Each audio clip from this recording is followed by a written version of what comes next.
Welcome to Happy AF. That's happy alcohol free. Or better yet, happy as fuck. Either way, we're zero proof, but full of laughs. I'm Isabelle Laurier. And I'm Maxine Linehan, and together we are changing the narrative on drinking booze, one hilarious episode at a time. Hi, everybody. Welcome back to Happy AF. This is episode 5. I'm Maxine. I'm Isabelle, and I'm always happy as fuck. Yeah, we're happy as fuck, alcohol free. We are having such a good time doing this. First of all, and I just want to say thank you to everybody who's listening. We are so moved by how you're jumping on board with these two newbies who are just doing this kind of on the fly. Every time I watch an episode, though, I'm like, okay, we're learning, we're growing. Kind of on the fly? No, sorry, 100% on the fly. 100% on the fly. I know. We joke about how someday we're going to have a crew and it's not going to be you and me and Andrew going, no, hit that button. No, you hit that button. Okay, right. Turn the light on. There's a camera that went off. But you're listening and you're sharing, and we are so grateful, and we're happy to be on this journey with you. And today we're going to talk about New Year's Eve and New Year's Day. Hence listen, here's what I want to do. We're going to start the episodes now by on the red carpet. We would be like, hey, what are you drinking? What are you wearing? So let's start with what are we drinking? Oh, I love that. We're in festive freaking party mood. And so you and I have really different tastes when it comes to NAs. We do. And this one 100% agreed upon. Yes. This is fully. French Bloom. And obviously you can't call it a champagne because only if you're made in Champagne, you can call it champagne. But it's actually, if I'm not mistaken, it is made in Champagne because it's from the Tattinger or Tattinger. It's from the Tattinger family. And it's the wives of. Yes. So they make a champagne and they remove the alcohol. Yeah, it's de-alcoholized. It's de-alcoholized. And they make a rosé, which we're having today. They make a Blanc de Blanc. Yeah. And they make a cuvée. Oh, the cuvée. It's really delicious, very yeasty, but very delicious, and a very sexy bottle. Yes. And I don't like when there's a lot of sweetness or residual sugar, and this has none. It's dry. Well, there's no added sugar. Look at that. It's very well made. You've opened one or two of those in your life. Listen, man, I can do that drunk as a fucking sailor. And without spilling one drop. I'm also cheap. This truly is. So this is our Liquid Joy segment, remember? And okay, so this is French Bloom. Here's the thing about me. I think you probably know this. I don't know. Do you know this? I'm a total and utter Francophile. Yes, you are. Yes, I've noticed that. I am. So honest to God, if you put the word French in front of anything, I will buy it. You're sold. I will buy it. It really doesn't matter because the French just do. Look, I'm a super, super proud Irish woman, and I would never choose to be any other nationality. But they do certain things well. But listen to me. If I came back in another life, I am a chic, sophisticated Parisian woman. Because everything, I look at French everything, and I'm like, you just nail it. Food, wine, fashion, cheese, skincare, makeup, clothes, everything. But interesting you'd say that. I find as though I agree with you 100% on the French women. Yes. But the Frenchmen don't got it. They don't got it. No, they don't. Okay. They're not that good looking. I have no experience with French and men. They smell often. And they're macho. And they don't. Some of them dress well, but a lot of them don't. And often they're skinny fat. And no, the French women have got it, but the Frenchmen, they're still mama's boys. They don't got it. No, I feel like Frenchmen and Irishmen have a lot in common in that case. Cheers to the French women, man. Here's to the French women. And here's the French women are French Bloom. Here's to the French everything. And I don't know, Macron, I mean, you like him? I mean, I loved his speech the other day about social media. I don't listen to news anymore. Yeah. Anyway, Ching Ching, French Bloom from the Tattinger family. Oh, yeah, it's so good. By the way, everyone I know that has had that, and alcohol people included, all have said, I can drink that. I can drink that. And when you give them NA wines, they compare it right away to wine because they're having a skill. But the champagne flies right away. It really, really does. And this is, to me, this is the tippity top. And also, I just read, the algorithm fed me this on social media the other day. Vogue just called this the #1 non-alcoholic champagne in the world. They did? Yes. We're going to feature another one that I think is really good. Next time we won't devoiler right now. This is our focus today. It's a very we good absolutely one. love this. And like I said, we have different palates when it comes to the NAs, and you and I 100% love this. I mean, I will be drinking this for the rest of my life. Yes, and by the way, speaking of which, Women of French Bloom, if you ever hear this episode, we'll gladly go meet with you. We're big fans. Love it. Oh, seriously.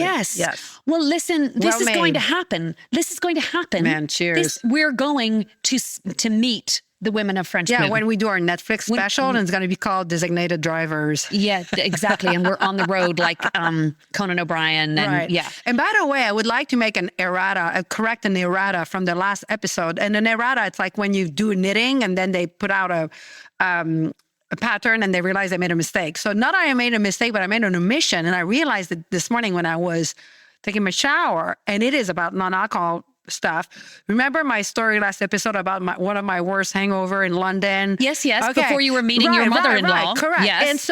And I omitted, and I realized today, I never realized that till today, that, I'm like, I didn't have rock bottom. The worst I've ever done was fall off a bar stool. Nothing wrong with my drinking career. Well, we had couple of friends there that night, and one of which I knew since I'm like 22, a man and a woman, and I've never heard of them since. We were supposed to have brunch with them the following week. I called them. They didn't return my call. I didn't think anything of it because I was always drunk.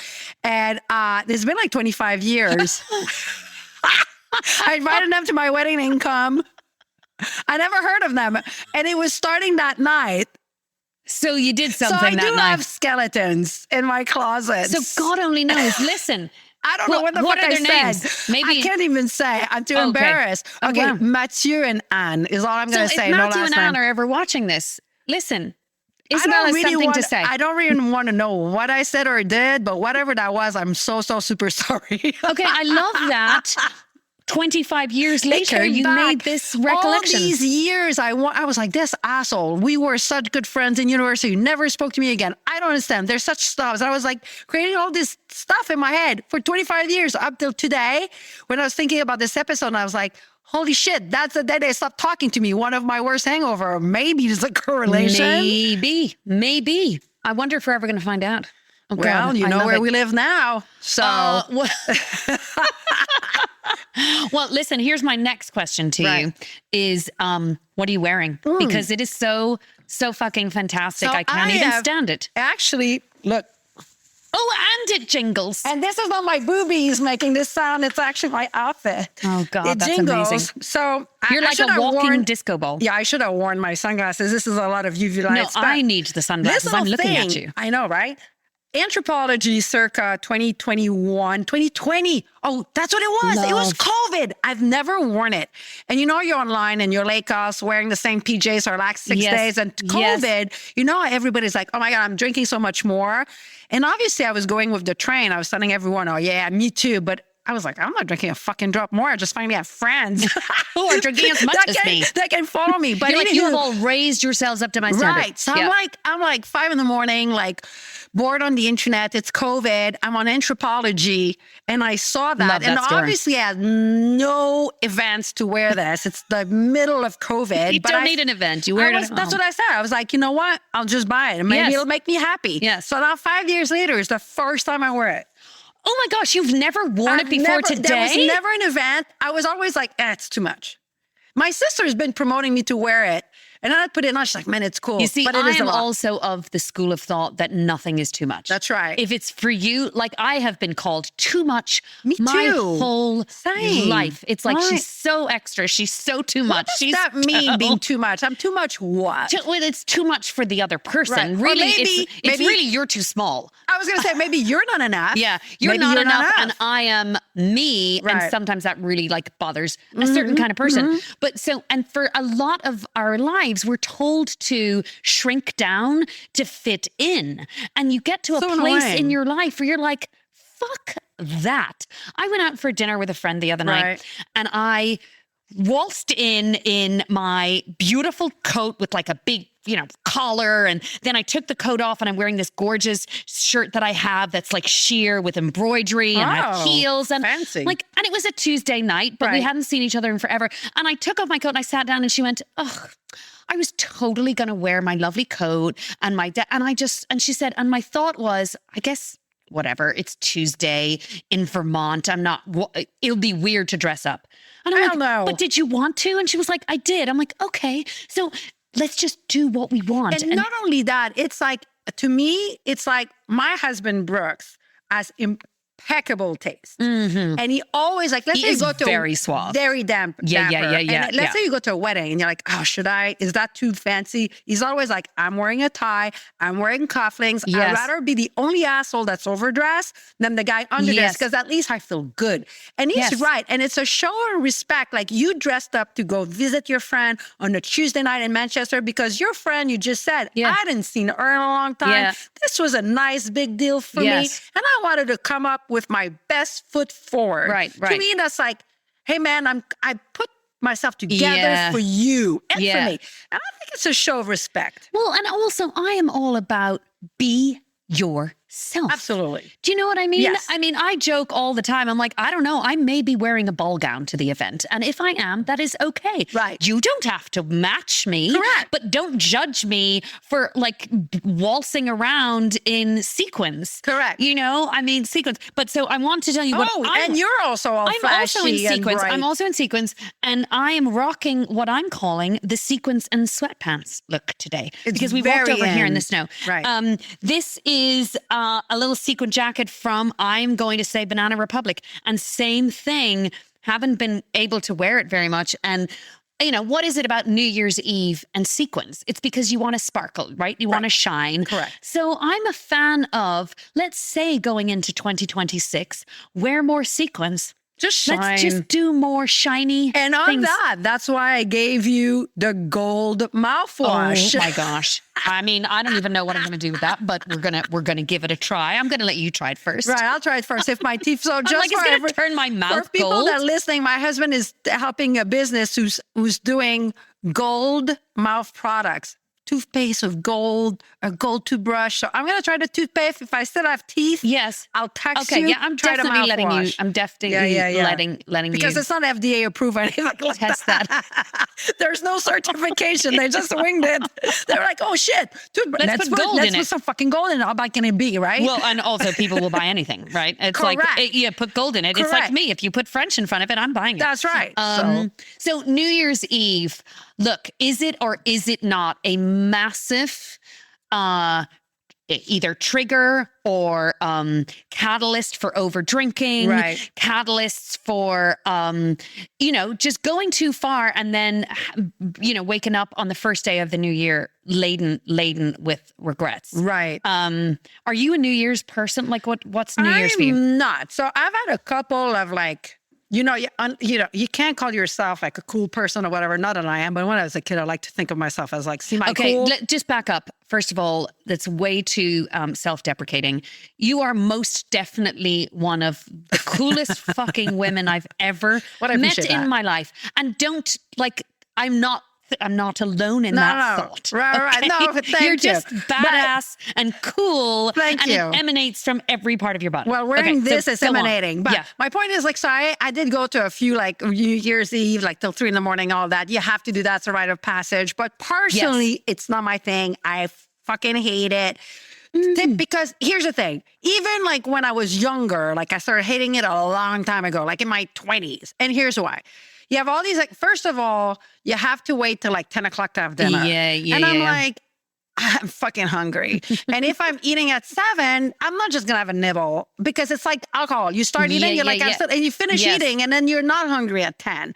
Right. So you have to wait like really late to eat. Then, especially living in New York City at the time, you go to the restaurant, the food sucks. Restaurants are normally It's the worst night in the world. Worst, they call it, and Valentine's Day. Yeah, they call it amateur night. Amateur night. Right. Absolutely. And then there's no taxi. So first of all, finally you make it to dinner. The food sucks. Service horrible. And then you're done with dinner. It's 11 and you actually don't want to stay, but you have to stay till midnight because you have to wait to the fucking bell.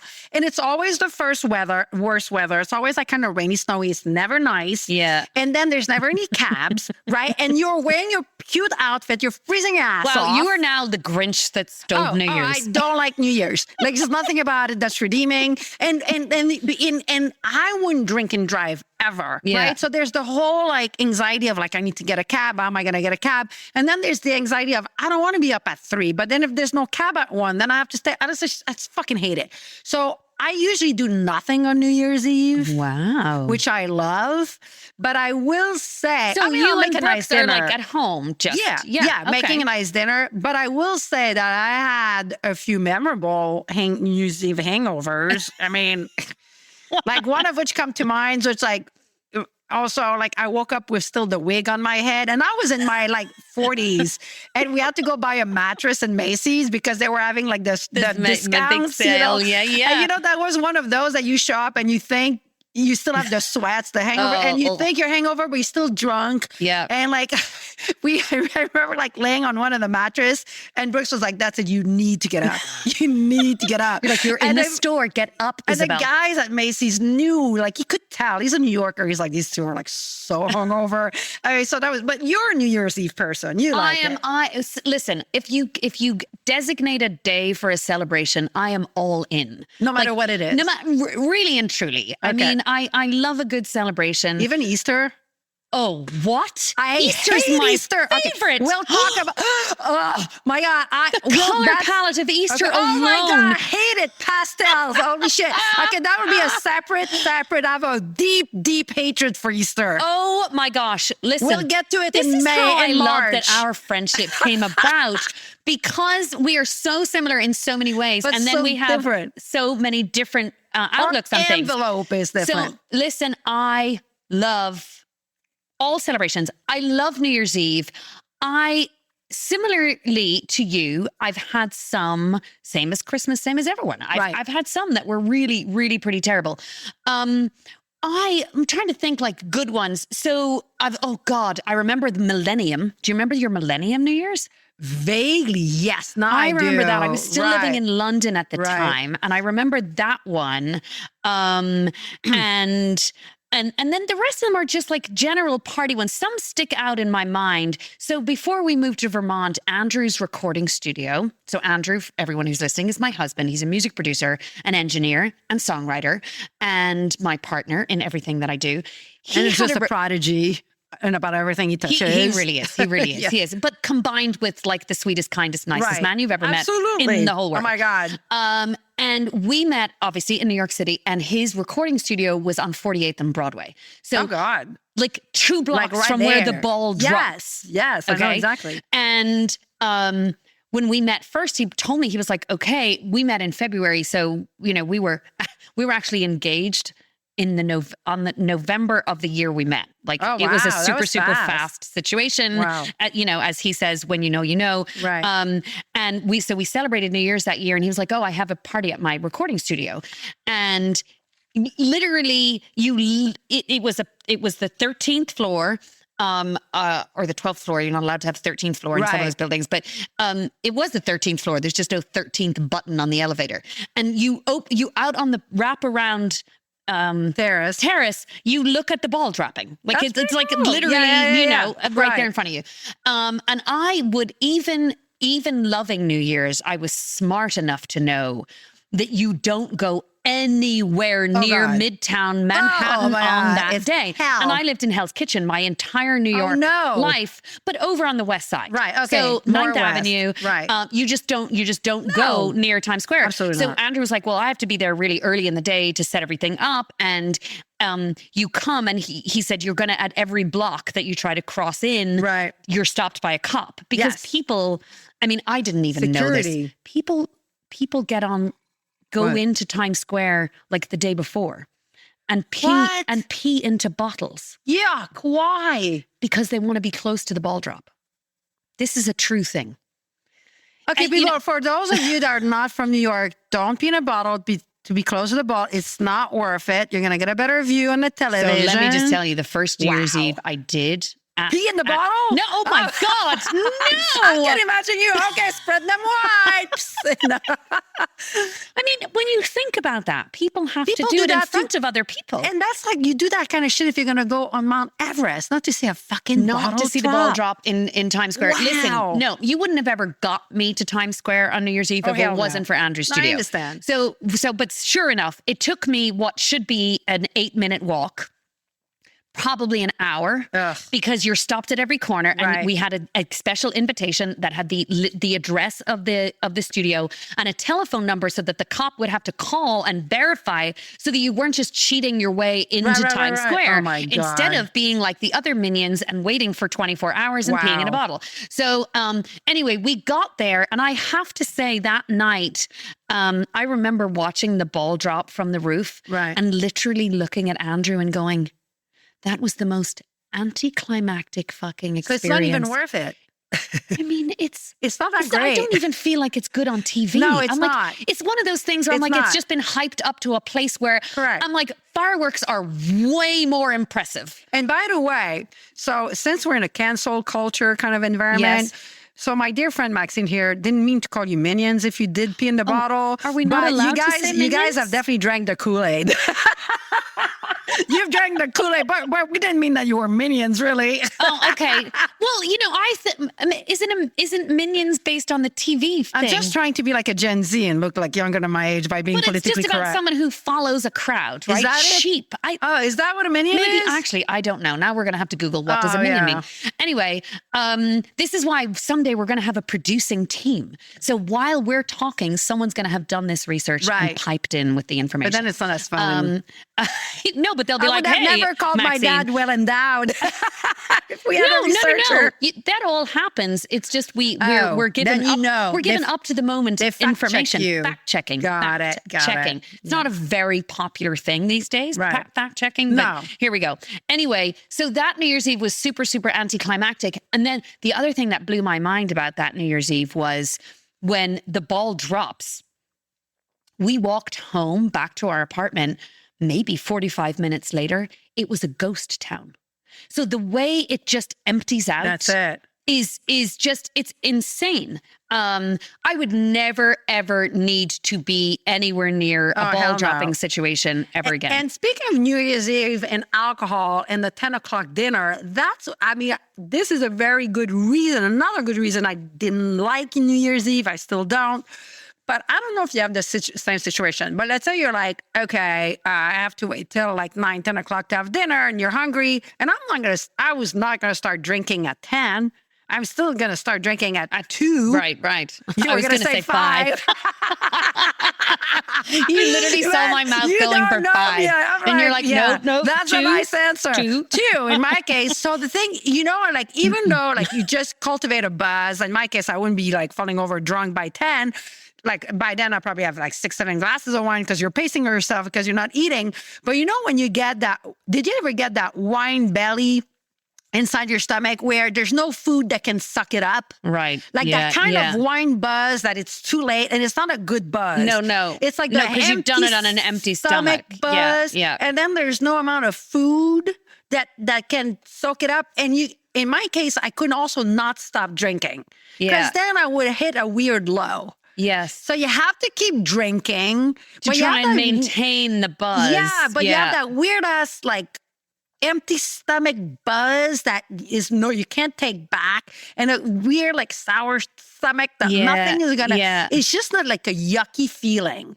Whereas, so that's one of the reasons also I did not like New Year's Eve. Whereas, like if I drank, the timing of when you eat and all the booze like before you can eat, and whereas like let's say in the south of France of my in-laws, we would throw these epic parties after like picking grapes and stuff, and we would start drinking at 11 in the morning and stop at 2 in the morning, right?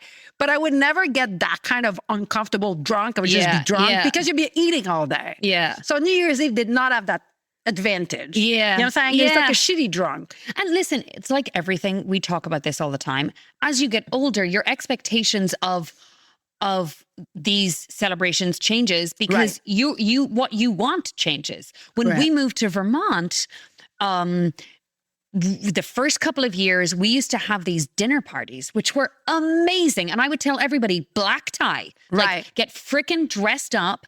And I would make this gorgeous table that was all silver and sparkles. And then I would make a little dance floor in the other, in the great room of our house. That sounds like fun. And it was so much fun.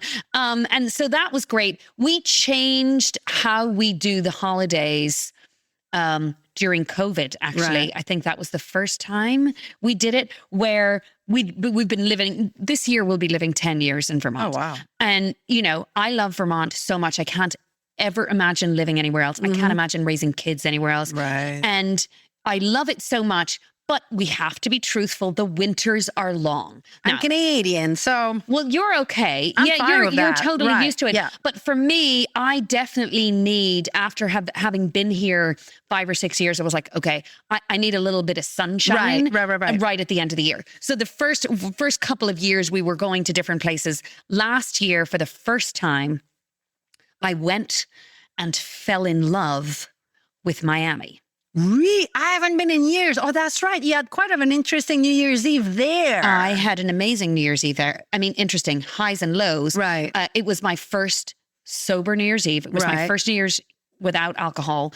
And the idea of going somewhere warm, we go the day after Christmas. Right. Because everybody wants to be home for Christmas Day. Right. And we go the day after Christmas, and then we come back like the 2nd or 3rd of January. So we spend the whole time down there. And, we're big tennis players and my son's a big golfer. And so we get to do outdoor stuff that has been shut down in Vermont a couple of months ago. Correct. It's like those pastimes are over. So I fell in love with Miami. And oh God, my New Year's Eve story from last year was, everybody knows, a lot of people know about Hotel Fontainebleau, right? Famous Miami landmark hotel, right? Famous for New Year's Eve. They have the most extraordinary New Year's Eve parties there. And I was Googling what to do with kids, what to do with your teenagers. And, they're not teenagers, they weren't, but they were close. Tweens. What to do with your tweens in Miami on New Year's. And it came up with this Hotel Fontainebleau. And I thought, oh my God, that's going to be outrageously difficult and expensive. But the hotel was doing a package for the families that were staying in the hotel. But you could buy, even if you weren't staying there, you could buy the package. So we bought it. It was extortionate. Like, it was ridiculous. Of course. It was so expensive. But Calvin Harris was the DJ. So I tell my tween daughter this, and she's like, oh, we have to go there. So I was like, all right, we got the family ticket, which meant you couldn't be down on the patio where the DJ is. Those are like $20,000 tables. Oh my God. Right? It's insane. And but we were up in this elevated area, and I actually paid extra to be at like the front of the family area to book a table, and it was a buffet. You're not going there for food. I understand. You know the food is going to be... It's the experience. It was the experience. And the music. The experience, and we were going for Calvin Harris. Like, we're like, this is going to be amazing. Anyway, I wrote to them afterwards, and they, if anybody is listening, don't go to the Fontainebleau for New Year's Eve. It was the biggest shit show. Oh, shit. Money I will never, ever get back. New Year's Eve, I'm telling you, New Year's Eve is a ripoff. These guys, but listen, what the hell? It's an ultra luxury hotel. I understand, but let me tell you what they did wrong. It started off great. We arrive, we're all dressed up. Rebecca and I had like sparkly dresses on. We got a photo taken, and it looked good. They were taking us in this back alleyway. He was like, oh, you've got the VIP family ticket. We're going to take you back here. Anyway, they ended up having wristbands depending on the price of your ticket. Right. Somebody, can I say minion? Please do. I was joking when I said that. Somebody in their design department color-coded the wristbands with colors that were too fucking close to each other, so that in the dark, you couldn't tell the difference between... It's like fuchsia, pink, baby pink, old pink, so there was a dark orange and a light orange that next to each other. Like, it was so stupid. Somebody got paid to do that job. Jesus Christ. I was the one that helped them uncover their mistake, because I'm showing them my wristband, and we go up into our family area, and it is packed with other orange-looking bracelets. So I go back down to the front, and I said to the guy, so I'm sorry, there's no table up there for me and my family. And he was like, oh, well, it's a first come, first serve. I'm like, no. I reserved a table. He did not wait. He did not say first come, first serve. I would have done the New Yorker shit. He's like, once you get up there, oh, no. I would have done Karen my poor children, on him. I said to them, hey, Andrew, children, you're going to take a breather somewhere. Wow. Take a couple of laps, because mommy's got to deal with this shit right now. I would have been pissed. I said to the guy, I was like, I know it is not your pay grade. You go find me somebody who I can talk to about the ridiculousness of this. Wow. Anyway, 45 minutes. If you had been drinking, you would have gone. You would have gone crazier. apeshit. I'm yeah. sure. Yeah. But I was completely sober, right. completely rational. Good for you. I ended up discovering their mistake. The manager came back and he was like, I said, look at the color of my wristband and look at the color of the wristband of other people in this area. And he was like, oh my God, they're not the same. I'm like, correct. What the hell? What the hell? And I was like, so what are you going to do now? And he's like, well, I can't ask those people to leave. Oh, sure you can. Nope. Oh, sure you can. No, sure you can't. They didn't do it. They jerry-rigged a table that we were like squished up against the side. It was an absolute disaster. And you know, when you pay for a night and New Year's Eve, this is the other thing I want to change. There needs to be non-alcoholic wristbands. I don't know how you would ever police that. Right. But when you pay $500 a person for an event that includes food and an open bar, I don't want the open bar. Boozing. That's So right. now I'm refusing to go to any of these By the way, open bar parties. I know you can do that. That's very easy. You got a blue band, you got an orange band, and you got a red band. No, They're but all I mean, different. how would you police me buying a non-alcoholic wristband and then being a liar and I go and drink the alcohol? Do you know Because what I mean? if you're buying a non-alcoholic band, let's say it's Oh, white, yeah, duh. and you go to the bar and they're Now like, who's you have dumb? a fucking white, but it won't work if they're all like light orange, dark orange, medium orange. So this is how You know bad what I it mean? was. Here's the icing on the cake. I'm like, guys, listen. And again, if I were drunk during all of this or you would have drinking, gone. You would have gone like, and I would have made it a shit show for everybody. Bitch to the third. Instead of that, I was the one that was like, guys, this is really disappointing. Right. This is not what we had planned. This is not what we paid for, by the way, on this one special night we're spending Right. together. But we're going to make the most of it because we're here now. So, oh my God. And then there was the absolute Did drunken. you ask for a refund at least? Make a complaint? They never, ever, ever, ever got back to me. Oh, you need to ask Brooks. Is the best at that. That's a different conversation. Okay, so I'll get Brooks on it. So we sit down at our table. We're, as expected, the food is mediocre at best. Of course. But we're waiting and we're like, well, now it's like, we got there at 8:30. Now it's like 10 o'clock. And I'm like, all right, well, Calvin Harris is going to be coming on soon. We're going to dance and it's going to have so much fun. Do you want to know what time Calvin Harris took the stage? What time? Pick a number. Midnight? 11:50 fucking 9.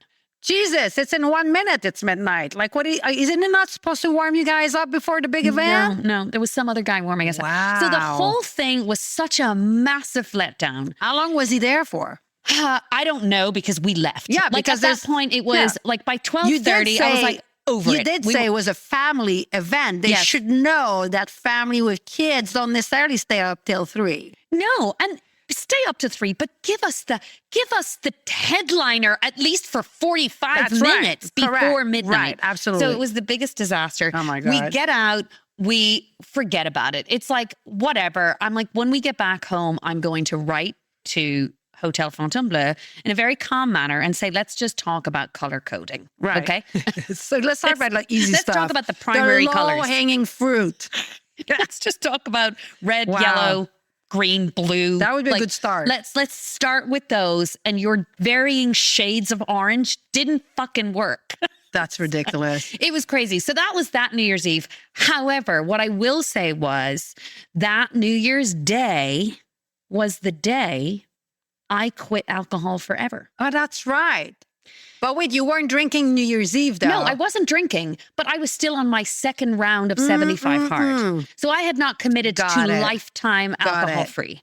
But I did that morning on the beach. So Right. Rebecca said to me, can we watch the sunrise? And we often do this when we're on vacation. She and I love to get up super early and Yeah. go watch the sunrise. That's nice. Now, this time, this was New Year's Day. She was like, can we go down to the beach in the morning? And I said, absolutely, I'll set an alarm. So, we've had 4 hours of sleep because we Right. got back from the party, go to bed, set the alarm to get up for the sunrise. And we walk down to the beach and it is so magical and beautiful, just the most glorious sunrise. Now, the beach is littered with garbage. What's wrong with us in this country, right? Why do we do that? It is littered. Ugh. And there is, everywhere you look up and down the beach, groups of 20-somethings wasted out of their minds, still in their, haven't Right. gone to bed. Right. Right. I And can't say anything because I would have done that not on New Year's Eve because I don't like it, but on listen, we've all had at that plenty of age, 24-hour right. stints that is but not they're a little bit sad. When you think and about I mean, it. for us, I don't care. Look at you in your heyday, fantastic. But it was the garbage all over the place. The garbage is so bottles, fucking pizza boxes, and we look over. So we had an Airbnb, and we're actually on Key Biscayne, and we look over, and one of the caretakers from the building is walking around. He's got all of these black bags all piled up, and I said to Rebecca, "Let's go get a black bag from this guy and help him pick up the bottles." So we do this. You're going to say like you pick up cans and you pay your way to college, okay? Make yourself useful, what you're gonna kid. do. That cabin Iris cost me an arm and a leg. Come on. Well, she's already a ski instructor. She's gonna make bank. But we start picking up the bottles together, filling up these black bags, and it was one of those. It was a life-changing moment. No, it sounds super sweet. Because for me, I realized it was the first New Year's Day in 30 years where I wasn't some level of hungover. Right. Or groggy. Just groggy. If you're drinking and go to bed and get no sleep, it is not the same feeling as being just tired. That's tired with the drinking. It's not the same. It's not the same. I can still do pretty much anything while I'm tired. Yes. Tired and hungover is everything is just like so much harder. So I realized watching the sunrise, I was like, this is the best. This is the best. And it was in that moment that I was like, I'm done. I am done with alcohol. Right. I had a great run and now it's over and I have no regrets, but I cannot wait for every New Year's Day to feel like this. Right. Correct. No, I'm with you. That was last New Year's Eve and New Year's Day. Yeah. And did you ever have like those typical bad New Year's Day hangovers? Oh my God. Epic. A couple of, I don't know why. I don't know if it's the same in Canada. It's definitely not the same in America. I learned that New Year's Day in Ireland is a really big celebration. Oh, is it? No, it's not a thing. Like a sit down family. And I remember the first time I threw a New Year's Day brunch at my house. And I remember one of my friends going, why the fuck do you do this? We're all hung over from the night before. And I'm like, no, New Year's Day. It's like, it's a special and a beautiful, like a whole tablescape thing all over again on New Year's Day. And I cook a nice ham or a roast or something. And I realized then, I was like, oh, they don't do that in America. But I love New Year's Day. And I love New Year's Day now because I don't have a hangover. It's something about quitting drinking that the mornings are so much better. Yes. For me, it's just when and I've told a lot of people that, when I was drinking, I thought I felt fine. I didn't think I didn't feel right. I thought I felt great. Most of the time. I mean, I had to take a lot of Pepcid AC. I was starting to have a lot of acid reflux, but I didn't care. I just did it. But when you quit for a while, you realize, well, maybe I wasn't feeling that great. I always had that kind of sweat, that hangover sweat. It's the frame of reference. And I think it was... that's right. It's a frame of reference. That's right. The last episode, we were talking about this when you were like, oh my God, yeah. If you've been drinking, I talk about my first drink, I was 20, which is much older than most people start drinking. Right. But for me... there was 30 years where I didn't have this frame of reference. And then I didn't know that, oh my God, 3, 4, 5, 6 months into being completely alcohol free, I've never been there before. And plus, except when I was pregnant, but then that's not the same. Right. I've never been pregnant by choice. And so my frame of reference was, okay, I would drink 4 to 6, 7 glasses of wine a day, get up at 5 in the morning, work out. That was my normal. Yeah. So that was my normal. But you were just doing it. Right. So for me to think I feel bad, I had to have a wicked hangover. Yeah. Something you went past the two bottles and change. Yeah. Then you have an actual, I used to tell Brooks, so it would feel, when you take cold medicine and you're woozy, that. Yes, that groggy feeling. Where your brain is just a little bit fuzzy. And I hated that. Mine would be more than a little bit. And you're like, when you talk and you hear yourself talk and you're like, is my mouth moving? Have you ever had those kind of hangovers? Yeah. And you're like, or you hear yourself inside your head. Yes, and you're like, can they tell that my body and my heads are not connected anymore? Yeah. My head is floating somewhere over there, my body's somewhere over there. Can the person tell? I hated that. Listen, I've been to meetings and business meetings in my 30s, not older. But when I first met Brooks, him and I, it was instantaneous love. unlike you, we got married 3 years later, but I gave him an ultimatum for a year. I was like, by September, such and such, if you haven't asked me, I'm kicking your ass to the curb. And everybody knew, so it was pretty funny. But the first 6 months we met, all we did, we'd go out to dinner. Obviously, there was a lot of sex involved, which was great. But do you mean private time? Yeah, a lot of private times. But we drank like fish, and we barely ate anything. Didn't in there, right? You go to dinner, yeah. right, and you share. This guy is still like 6 feet, almost 6 feet wide, 200 pounds, and we would share green salad and have like 2 bottles of wine. Yeah, that was like the first 6 months, right? So that first 6 months, a lot of my next day meetings, I would go meet him in DC, and I'd go, and I was like still drunk from. You can't absorb 2 bottles of wine on like a half a green salad, right? No. Anywho, so I don't miss that. I love since that when you've removed so long from alcohol, like how fantastic your body feels, especially in the mornings, like you were saying. That is the thing. It's like the waking up. I was saying this to someone the other day. It's like, the honeymoon. What did they call it? The honeymoon effect or the honeymoon phase. I remember when I moved to Vermont first, friends of mine in New York saying, oh my God, you're so in the Vermont honeymoon phase. Right. You're going to outgrow that. And I never have. Like, I'm still obsessed with Vermont. Every time we drive over the border, when we see that sign, like I make the kids cringe. They say, Mom, you're so cringe. Right. But in the car, I'm like, yay, Vermont. Same. Love it, love it, love it. But the same thing with this alcohol-free living. I know from all of my reading that a lot of people have a roller coaster experience with the highs, and then they're like, "Oh God, I miss it," and then it's high. I have just lived on this euphoria, and it hits me in the morning.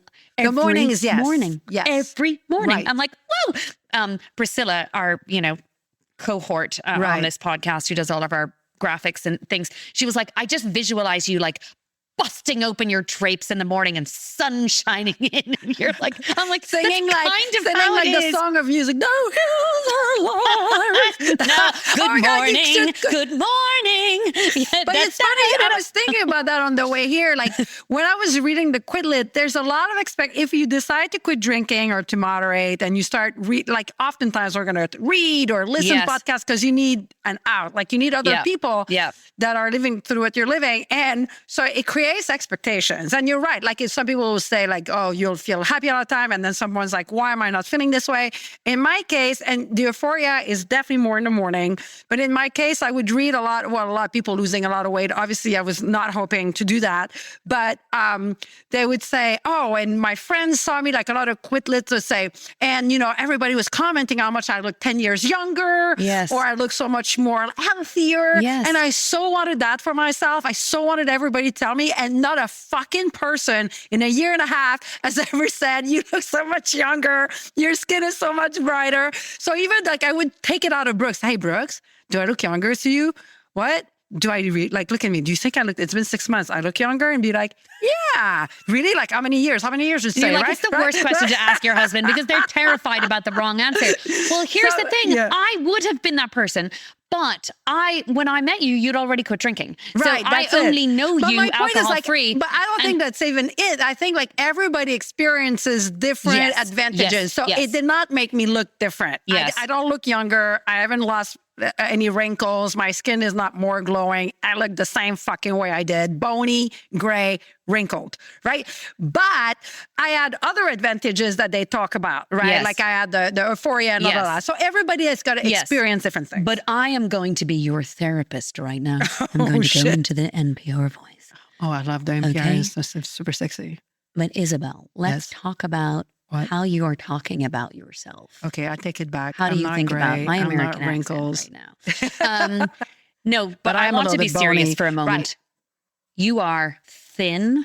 No, that I know. You are, but bony is the wrong word. Oh, got it. You are perfectly proportioned to the rest of your body. Thank you very much. You have the most glorious, smooth skin. Thank you very much. Beautiful, glowing. I will put you in a bottle, put a cap, put some gas, and drink you tomorrow. I tell you this. I tell a lot of my friends this. I was like, if you need to fucking pick me up, give me a call. That's right. I will tell you that you are fucking fabulous any day you need to hear it. But I like the self-deprecation. That's my signature. But listen, and you have that personality, and banter is great. I spent so much of my life. Hating yourself. That's why you're against Hating it. Right. myself. Right. So you're I sensitive look to in that. the mirror and I'm like, you're too freckly. You're too short. You're too fat. So you're your hair's sensitive too to red. that. So when I hear other people, and I now, I'm like, if I saw little Maxine saying those things to You'd be, her, I'm so sorry. I'd be like, why are you speaking to yourself Right. that way? That is so terrible. Right. Now, there was a lot of it came internally from me. A lot of it fucking came from the outside. Yes. From society, from people who judge you. Like, people in America still don't believe when I tell them the abuse you get in my country for being a freckly redhead. It's so strange, right? It is goddamn ridiculous. Wow. And what I love, like, I go to this amazing hairdresser in New York City, and when I walk out and I'm standing at a crosswalk, I swear to you, it has probably happened a dozen times in my life where an absolute stranger will just say to me while we're waiting to cross the street, your hair is fucking amazing. Absolutely. And I look to them and I just go, thank you. And I'm like, the little girl in me that was called Carrot Top, Duracell, Copperhead, Minger, Ginger, Ginger, da-da-da, all of that abuse that you get. And of course, you know, it's like, it's tongue in cheek, but it's funny. Yeah, it's not but it's funny not. if you're on the receiving end of it your Correct. whole life. Right. And then you look in the mirror and you think, wow, is that what people see? And now it's like, yeah, my God, my hair is like my identifier. You Right. can see me a mile away. And here we love a good redhead. And it's amazing. My mother-in-law, I feel like there can't be an episode where I don't talk about her. She's so humble. I can't wait to meet her. She's so humble, though. She's like, oh my God, you really build me up. And I'm like, I'm just telling facts, lady. But when I was pregnant with Rebecca, she was like, goodness, I do hope she's a redhead. I'm like, do you know in Ireland, Right. when I was pregnant for the first time, this girl that I know said, are you praying she's not going to be foxy? Foxy. That's what they call a redhead. Really? Foxy. And here I'm like, Foxy's no. cool. First of all, she's saying that to me as a redhead. Oh I'm my like, do you hear any God. of what you're saying? People You're are offending my weird. unborn child and me at the same time. And you wonder why we were drinking so much. What? There's the answer. That is the answer. All this fucking abuse. Meanwhile, my daughter does not have red hair. My children don't have red hair because it is a recessive gene and there is zero But by red the hair way, on my it's husband's funny, side. like the looks and alcohol. Like I have this really funny story. Some people would say it's sad, but I think it's funny as shit. Not so sad, but you know, yes, I also come from a culture. French Canadians are, I think, like French people, very, very centered on women's look. Yes. Maybe less Yes. now because, you know, like everything, immigration and stuff. The I mean, fabric not that much less. It's still the fabric of our prevalent. culture has Yes. changed. But when I was growing up there and it was still primarily like white Catholic French Canadian, it's yep. very, very, very centered. Like, you know, you it's okay if you're a dumbass, but you better be good looking. Yes. And so, I mean, the amount of stories I have, one of which I was going back to Montreal when my parents are still living downtown, and I hadn't seen my mom like maybe a month and a half, and I was 40. I'll never forget that. And I went out partying either with my sister, and by the way, my sister has a very, very important career in Canada. I'm That's obsessed with your sister. Very I public. hope she watches the podcast. Yes, I hope so too. So, by the way, for those who listens and might know her, she would never drink like I did. She was there for support, Okay. right? Okay, great. I love her. I just started following her on social media and I'm like, okay. Oh my God, I'm obsessed with I go to your my sister. dentist the other day and she's like, your sister's so pretty. And I'm like, fuck off. No, but like, she's come fabulous. on. She's just I know. fabulous. But you're She also is. fabulous. You're No, a no. different We're fabulous. Yeah. My sister looks like Farrah Fawcett before Yes. Farrah Fawcett Yeah, went crazy. she does look like She Farrah really Fawcett. does. Yeah. Except she's Everybody like is super now smart. Googling Isabelle Laurier's sister. I know. She's married and she's my sister, so fuck off. Pause off, everybody. Anywho, so my sister and I probably went out, and not probably, I remember, we partied the night before. I drank too much. I wake up the next day. I haven't seen my parents in a month and a half. You'd think my first thing out of my mom's mouth would be like, oh my God, I missed you so much. But so I get to the breakfast table and I'm like, oh man, I just woke up. Like I'm still like, oh, fuck, my teeth are stuck to the top of my sinuses, like I'm so hungover. So I sit there and I'm like, like I was hurting. I remember that day like it was yesterday. My mom looks at me Oh God. and I'm like, what? And she's like, huh? Do you use eye cream right here? I was like, she's like, you're starting little wrinkles, you're 40. And I was like, I remember I said, you must be fucking kidding me? Like in French. Yes. I was like, yeah, but she's Which like, of course it sounds so much better in French. I was like, you haven't seen me in a month and a half. I'm hungover. I'm 40 fucking years old. It's 7:30. She's like, I'm just saying it's for your own good. Like, but that was the first thing in her mouth. Like, are you using, Yeah. And that's the thing. It sets you up to be judging yourself all the time. Yes. And now, I kid you not, I often, in the last year, talk to myself in the mirror. Like you do? I do. And I'm like, what'd you say? I say, you are fucking crushing it. You look amazing. You are, look, it's so empowering and powerful to tell yourself that. And I know, like, the Irish culture that I was brought up in, they're like, she's lost her fucking mind. But I she's think telling herself she's fabulous in the mirror. She's ready for an institution. But if you don't, you've got to tell yourself. You're right. That. I think we both have the same malady, but taking a different approach. You've taken the approach of bringing yourself up. Like, you're like, no, I am fabulous. And I'm like, I'm self-deprecating, but my defense mechanism, and I've just realized that this for the first time, is I'll be like, I don't give a fuck. Yes, yes. So that's been my defense mechanism. Yes. Like, really, like, I'm like, I need to slough this shit off. Yeah. Right? So unlike you, I'm not going to be like, oh my God, I'm so beautiful. I'm like, this is what you get. This is what I am. I have to accept it. Fuck it. That's my attitude. Okay. But it evens out to the same result. Yeah. Same result. I'm still going to be the person in your ear for as long as I can be telling you that you are fabulous and hot and gorgeous. You can do that. Yes. And if someone comes to you and say they don't like your outfit, I can punch their mouth off and tell them to go fuck themselves. Like Maya Sek the other day told me to look old. Hey, Maya Sek, if you're listening, I'm coming for you. Oh my gosh. No, he's going to be our lawyer on this whole thing. So sorry, Maya Sek, we love you. We love you, Ryan. Actually, and I love our friend Kate, Brian's I love wife. Kate. She gave me a key ring for my birthday this year that I look at multiple times a day. I mean, we live in Vermont, so we don't lock our cars. But, nor our houses, nor anything. We need to stop talking about that. Of course. And don't come to Vermont. It is cold. Don't come. It's too cold for most people. Yeah, go. But she gave me this key ring that says Queen of fucking everything.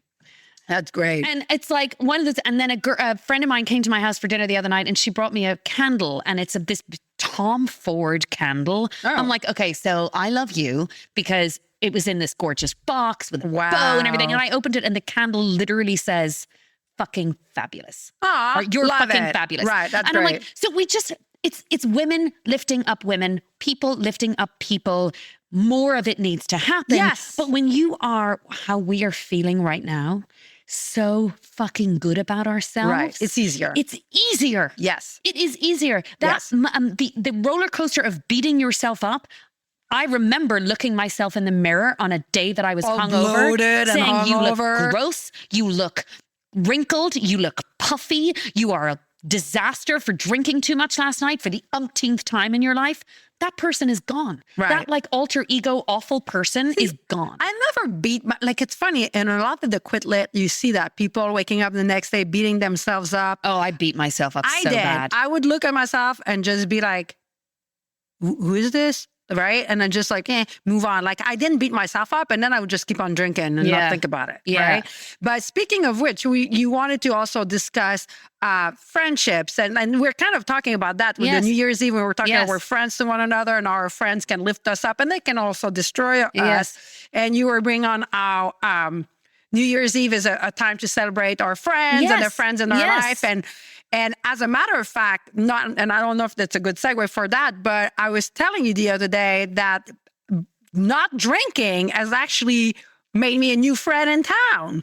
The fact that I brought that I was drinking non-alcoholic booze, made me meet somebody. So I was at Ildeen, which is a really fabulous place. For those who don't know, it's a historical landmark house and hundreds of acres and whatever. And they were beautiful. Gorgeous. And they have a store and they were having a sip and shop. Now, if I hear sip and I hear shop, I'm there. Yes. So obviously I went and I went 2 years ago, I was drinking. Obviously this time I wasn't.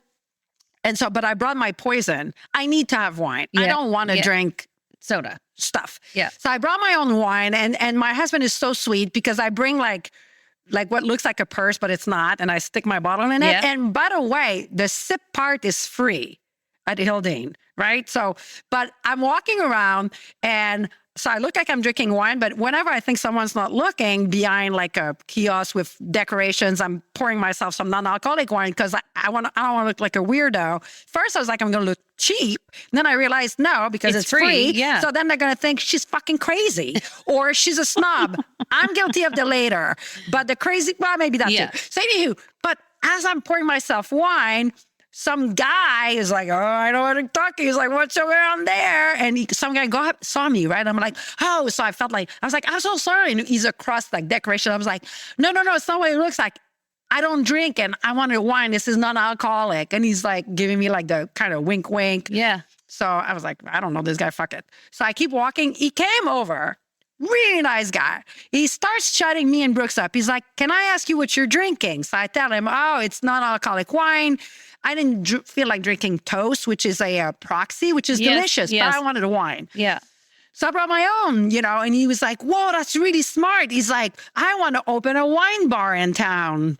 He's from New York. They moved in Dorset. They want to open a wine bar in Manchester. And he's like, I want to make sure that it's got a lot of NA wine. Can I taste it? Fuck yeah. So I gave him some wine. Next thing we know, we're talking for a half hour. I didn't know you could bump your information to someone. I'm so old. This guy's my age, but he bumped me his info, texted me the next day. Dude, we need to get together with my wife and your husband, bring your NA stuff. We're going to have a fire. And they're looking for a locale in town to have this wine bar. So I would have never met him and his wife had I been on the sauce. Right. I mean, look how you and I met. That's right. I mean, we met because our mutual friend was like, wow, both of my favorite wine drinkers are no longer drinking wine. Have you met people because you were drinking? I've met people while I was drinking, obviously, but did you ever meet people because you were drinking? I mean, so many people. Because you were because I would suddenly want to chat to someone that normally I wouldn't talk to. Or wouldn't, because I think it gives you that. Do you feel that you can still do that? I think most of those people that I would talk to randomly at an airport bar. Oh, that. Do you know what I mean? Not friends, not people you keep. Oh, no.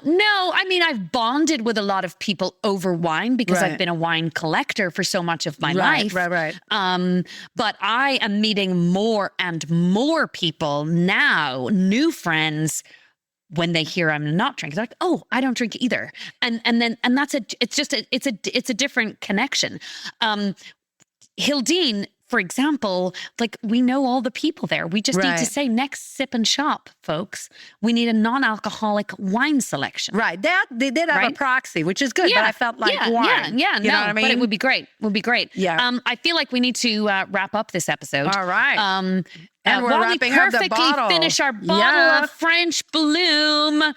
So listen, cheers, my love. Our friendship is just a testament to new friends with new shared interests. Right. Let it be non-alcoholic French Bloom and all the other things. And I also think that we do attract new friends, sorry to interrupt, when you don't drink alcohol, because by just saying I've stopped drinking, you're admitting of imperfections.